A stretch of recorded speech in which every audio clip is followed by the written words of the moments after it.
इतिहास लिखा है इसमें, कुछ खास छिपा है इसमें। इतिहास लिखा है इसमें, कुछ खास छिपा है इसमें। मर्यादा है, कोई वादा है, विश्वास रखा है इसमें। सात फेरों से मिला ये तो उपहार है, मेरा श्रृंगार है, मेरा श्रृंगार है, मेरा श्रृंगार है, मेरा श्रृंगार है।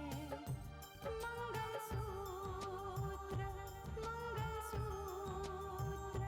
मंगलसूत्र, मंगलसूत्र, मंगलसूत्र, मंगलसूत्र,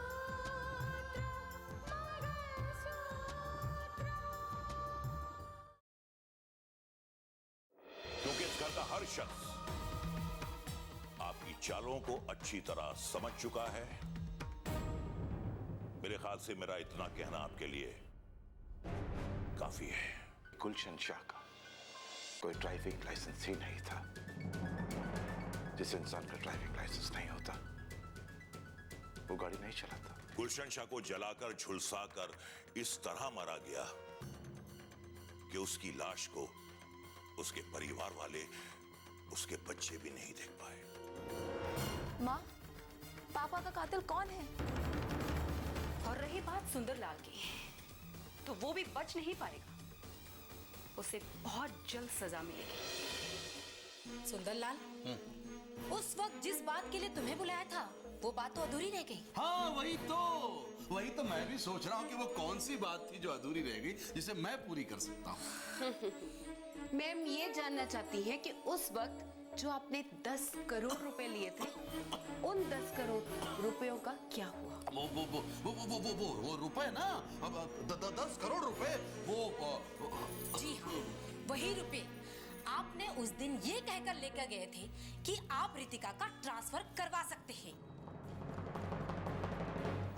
हाँ, वो रुपए तो क्या बताऊं मैं। काश अगर गुलशन भाई जिंदा होते तो आपके सवाल का सही जवाब दे पाते। अगर वो होते तो ये सवाल पूछने की जरूरत ही नहीं थी। लेकिन अब जरूरत है, क्योंकि मैं ये जानना चाहती हूँ कि वो पैसे खर्च कहाँ किए गए हैं। कहाँ खर्च किए गए? कहाँ खर्च किए गए? वो बिल्कुल सही जगह खर्च किए गए हैं। सही जगह तो तब होती कि जो पैसे तुमने लिए थे उन पैसों का तुमने सही इस्तेमाल किया होता।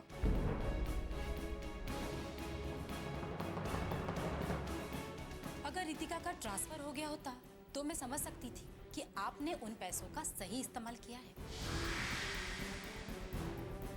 हाँ वो बिल्कुल सही काम के लिए खर्च किए गए हैं। वो रितिका के ट्रांसफर के लिए खर्च किए गए हैं वो। लेकिन कुछ लोग होते हैं ना, मरकर भी नहीं मरते, टूट कर भी नहीं।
अरे कहाँ हो?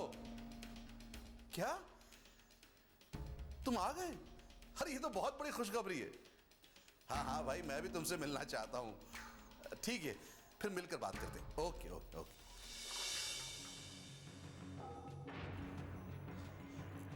ठीक है, तो मैं चलता हूँ। कोई मेरा इंतजार कर रहा है, लेकिन आप वक्त का इंतजार कीजिए, आपको सब पता चल जाएगा।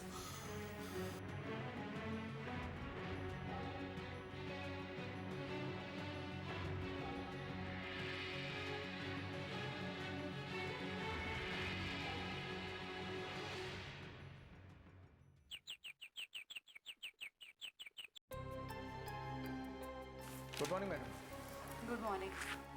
मैडम, गुलशन शाह के बारे में चल रही इंक्वायरी के बारे में ये रिपोर्ट आई है। क्या रिपोर्ट आई है? मैडम, रिपोर्ट तो हैरान करने वाली है। ये मामला कुछ और ही लगता है। क्यों, क्या लगता है? मैडम, इंक्वायरी के मुताबिक वो जो गाड़ी में बम ब्लास्ट हुआ था, उसमें मरने वाला गुलशन शाह नहीं बल्कि कोई और था। क्या?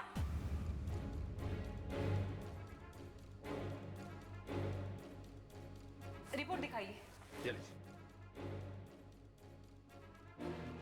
और इसमें वो डीएनए रिपोर्ट भी है जिसमें साफ साफ लिखा हुआ है कि उस लाश में गुलशन शाह की लाश नहीं बल्कि किसी और की लाश मिली। Oh my God. इसका ये मतलब है देवेंद्र कि ये पूरी की पूरी साजिश किसी और ने नहीं, गुलशन शाह ने रची थी। Yes sir.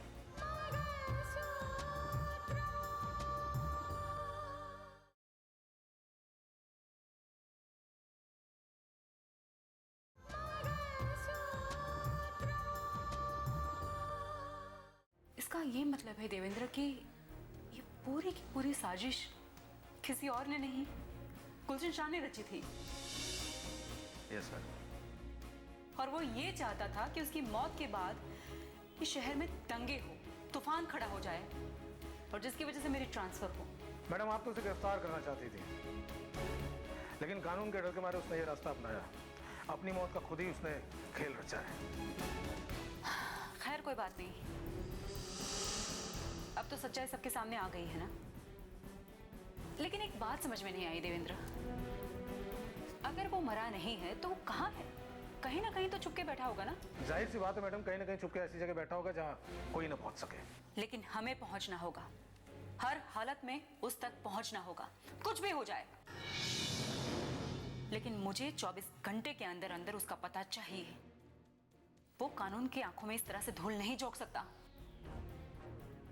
मैं उसे ऐसा हरगिज नहीं करने दूंगी। वो कुछ भी कर ले, लेकिन मैं उसे इस तरह से कामयाब नहीं होने दूंगी। आप एक काम करिए, आपके सारे ऑफिसर्स उनको इन्फॉर्म कर दीजिए, मेल करिए, फैक्स करिए कि गुलशन शाह का पता लगा कर ही रहे, चाहे वो जमीन में छुप गया हो या आसमान में छुपा हो। जी मैडम। यस। लेकिन मुझे उसका पता हर हालत में चाहिए, और वो भी 24 घंटे के अंदर अंदर। Okay madam. आखिर ये पब्लिक भी तो जाने, जिसके लिए इतना बड़ा तूफान खड़ा किया था, उस गुलशन शाह की सच्चाई क्या है। अब तो पब्लिक के सामने भी सच्चाई आ चुकी है मैडम, क्योंकि रिपोर्ट मीडिया तक जा चुकी है। और अब ये रिपोर्ट तो बड़ी आम सी बात हो गई मैडम। नहीं देवेंद्र, बहुत हो चुका। उसने बहुत धोखा दे दिया कानून को। अब नहीं, अब वो किसी भी हालत में बचना नहीं चाहिए। सबको काम पे लगा दो। मैंने जैसे कहा, मुझे 24 घंटे के अंदर अंदर रिपोर्ट्स चाहिए। Do you understand? Okay madam. Gulshan Shah, अब तुम्हारी खैर नहीं।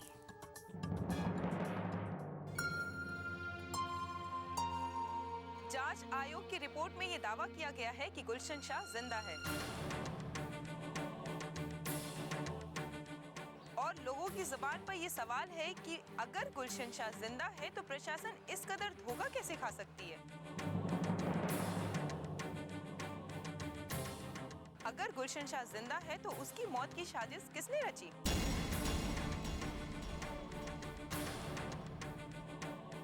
अगर गुलशन शाह जिंदा है तो कहाँ है, किस हाल में है, इस देश में है या कहीं और?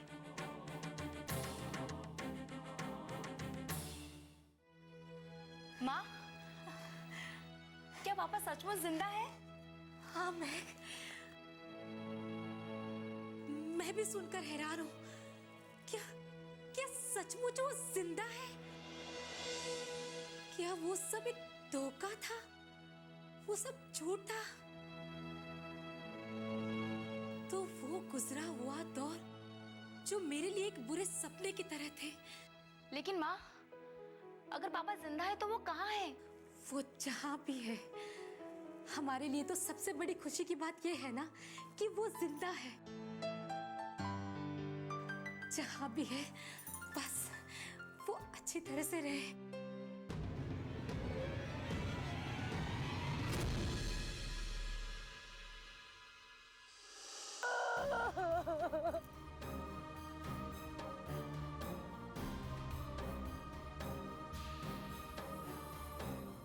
वाह सर वाह, क्या खेल खेला है आपने।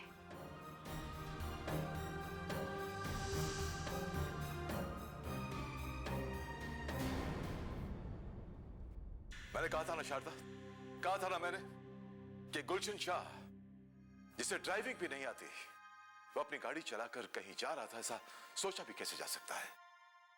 और अब वो बात सामने आ गई ना कि गुलशन शाह मरा नहीं, जिंदा है। अगर गुलशन शाह जिंदा है तो फिर दंगों की सच्चाई भी तो सामने आ ही जाएगी ना? अब हर सच्चाई सामने आएगी, हर सच्चाई। गुलशन शाह के जिंदा होने से इस मामले को बिल्कुल आईने की तरह साफ कर दिया है। और अपनी मौत का नाटक करके गुलशन शाह ने कानून अपराध किया है। वो पुलिस का कानून दोनों का मुजरिम है।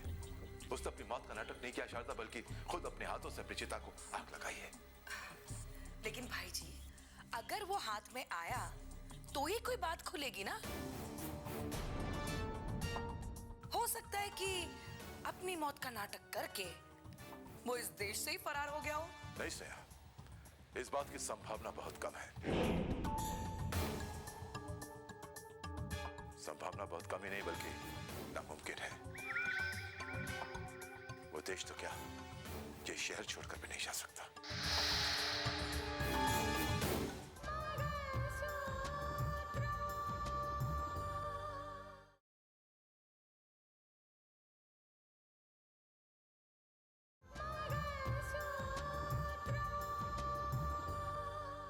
वो देश तो क्या, ये शहर छोड़कर भी नहीं जा सकता। वो जो रिपोर्ट आई है उसमें साफ साफ लिखा है कि गुलशन शाह इस शहर में है और जिंदा है। भाई जी, आप जिस बात को लेकर इस कदर खुश हो रहे हैं, हो सकता है जो रिपोर्ट सामने आई है वो ही गलत हो। क्योंकि होने के लिए तो कुछ भी हो सकता है ना। कुछ नहीं हो सकता स्नेहा, गुलशन शाह के लिए अब कुछ नहीं हो सकता। वो जो रिपोर्ट आई है बिल्कुल ऑथेंटिक है। उसमें जो कुछ भी लिखा है सच लिखा है कि गुलशन शाह इस शहर में है और जिंदा है। बस यूं समझो कि गुलशन शाह के दिन पूरे हो गए।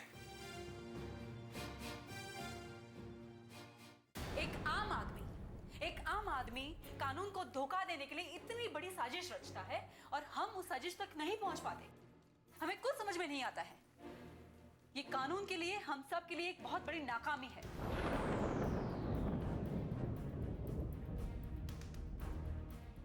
मैडम, इसे नाकामी तब कहा जाता जब ये हकीकत सामने नहीं आती। हाँ, वक्त जरूर लगा पर यह बात तो सामने आई, इसलिए ये कानून की नाकामी नहीं कहलाएगी। मुझे कुछ भी नहीं सुनना है, कुछ भी नहीं सुनना है। 24 घंटे के अंदर अंदर गुलशन शाह की गिरफ्तारी मुझे चाहिए, हर हालत में।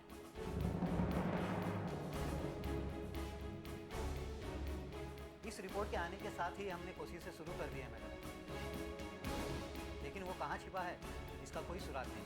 तो सुराग ढूंढिए, कुछ भी कीजिए, लेकिन गुलशन शाह की गिरफ्तारी 24 घंटे के अंदर अंदर चाहिए। आप समझ गए? गुलशन शाह इतनी बड़ी साजिश रचता है, उसके साथ कोई ना कोई तो जरूर होगा। वो इतनी बड़ी साजिश अकेले नहीं रच सकता। हम समझे नहीं मैडम। देखिए, मैं आप लोगों को समझाती हूँ। गुलशन शाह जहां कहीं पे भी छुपा होगा, उसको उसकी जरूरत का सामान देने के लिए कोई ना कोई तो जाता होगा। और ये आदमी वो हो सकता है जो गुलशन शाह के प्लान में शामिल हो। राइट? ये कोई गुलशन शाह के करीब का आदमी ही हो सकता है। हो सकता है, और इसीलिए अब हमारा प्लान ये होगा कि गुलशन शाह तक पहुंचने के लिए उसके जितने भी करीबी लोग हैं उन सब की गिरफ्तारी कीजिए और उनकी पूछताछ कीजिए। उसमें कोई भी कोताही नहीं की जाए। मुझे रिजल्ट 24 घंटे के अंदर अंदर चाहिए, समझ गए आप लोग?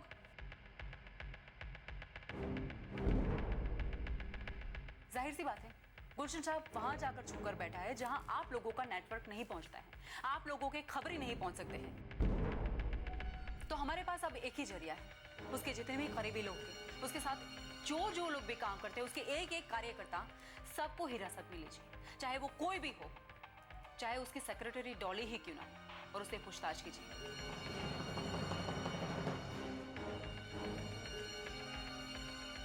और सबसे पहले सुंदरलाल को गिरफ्तार किया जाए, क्योंकि वो गुलशन शाह के बेहद करीब है। नहीं नहीं नहीं, स्नेहा, रिपोर्ट को झुटलाया नहीं जा सकता। हैरानी तो इस बात को लेकर है कि जज साहब को इस बात का अंदेशा पहले ही कैसे हो चुका था। हाँ, वो समझ चुके थे कि मरने वाला गुलशन शाह नहीं कोई और था। और क्यों नहीं, आखिर वो जज जो ठहरे। लेकिन इसी जज साहब को उस हकीकत तक पहुंचने में बहुत देर लगी, जिस तरह से तुम दोनों को यह खबर लाने में देर लगी। मेरी तो ये समझ में नहीं आता सुंदर कि आखिर सच क्या है। तुमने तो पूरी तैयारी से गुलशन शाह को मारा था। हाँ सुंदर साहब, आप ही के कहने पर मैंने और अर्जुन ने इस काम को पूरी तरह अंजाम दिया था, मगर फिर भी ये गुलशन शाह बच कैसे गया? बच कैसे गया, बच कैसे गया? सारे लोग एक ही माला रट रहे हैं कि बच कैसे गया। सब मुझसे ही सवाल किए जा रहे हैं। अरे मैं क्या जवाब दूंगा? लेकिन ये सारी प्लानिंग सिर्फ तुम्हारी थी सुंदर, और ये सवाल का जवाब सिर्फ तुम्हें ही मालूम होना चाहिए कि अगर आज गुलशन शाह जिंदा है तो वो कैसे, और आज वो कहां है? एक मिनट। हेलो। हाँ, क्या? मेरी गिरफ्तारी का ऑर्डर?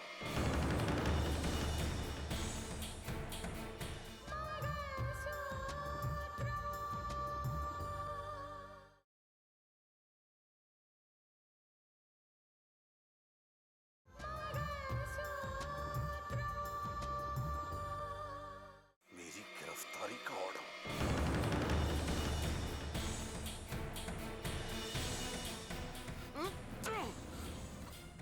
उस रितिका ने मेरी गिरफ्तारी का ऑर्डर जारी कर दिया है। मेरे जरिए वो गुलशन शाह तक पहुंचना चाहती है, पता लगाना चाहती है गुलशन शाह कहाँ है। मेरे जरिए मेरी गिरफ्तारी का ऑर्डर जारी किया उसने। तो आप क्या करोगे सुंदर? जाहिर है गिरफ्तार तो नहीं होगा ना मैं, उसके हाथ तो नहीं लगूंगा। गिरफ्तारी से बचने की कोशिश करूंगा। इसके लिए एक ही रास्ता है, मुझे किसी भी तरह से अंडरग्राउंड होना होगा, क्योंकि अगर मैं पुलिस के हाथ लग गया तो सारा खेल बिगड़ जाएगा। एक मिनट, मुझे इस बारे में जीजा जी को खबर करनी होगी। हेलो। हाँ सुंदर, बोलो। जीजा जी, वो आपको गुलशन शाह की रिपोर्ट के बारे में तो पता चल गया होगा ना? हाँ सुना भी है, और इस बात को लेकर परेशान भी हूं कि आखिर इसके पीछे सच्चाई क्या है। लेकिन तुमने अभी फोन क्यों किया मुझे? वो बात यह जीजा जी कि इस खबर के आते ही रितिका के हौसले बुलंद हो गए। और आप तो अच्छी तरह जानते हैं ना जीजा जी कि रितिका हम पर किस कदर चिढ़ी हुई है। आप जानते हैं ना जीजा जी। सुंदर, मैं कुछ समझा नहीं, खुल के बोलो। कब समझेंगे आप जीजा जी? वो दरअसल रितिका जो है गुलशन शाह तक पहुंचने के लिए मुझे गिरफ्तार करवाना चाहती है, ताकि मेरे जरिए वो हमारे राकेश तक पहुंच सके जीजा जी। ओ, अच्छा, समझ गया। तो इस बात का सहारा लेकर वो राकेश तक पहुंचना चाहती है? हाँ जीजा जी, लेकिन मेरे जीते जी ऐसा नहीं होगा। हंसते हंसते मौत को गले लगा लूंगा, लेकिन अपने भांजे को उसकी गिरफ्त में नहीं आने दूंगा मैं।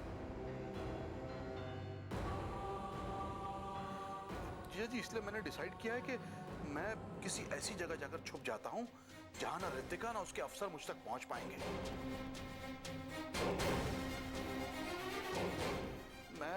मैं अंडरग्राउंड हो जाता हूँ जीजा जी, क्योंकि मैं किसी भी कीमत पर अपने भांजे को उन लोगों के हाथ नहीं लगने दूंगा।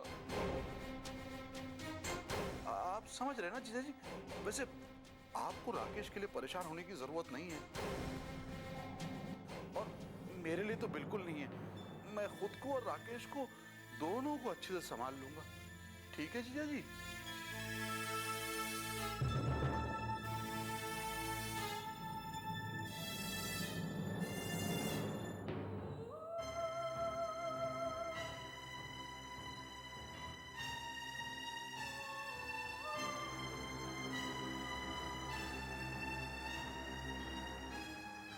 रितिका राकेश तक पहुंचने की कोशिशों में लगी है, और इस कोशिश में वो सुंदर को मोहरा बनाकर उसे गिरफ्तार करवाना चाहती है। एक तरफ तो उसके पिताश्री जस्टिस आदित्य प्रताप अपनी बेटी की शराफत के गुण गाते हैं, और दूसरी तरफ ये औरत हर कदम पर घिनौनी साजिश रचने में लगी है ताकि वो राकेश को गिरफ्तार करवा सके।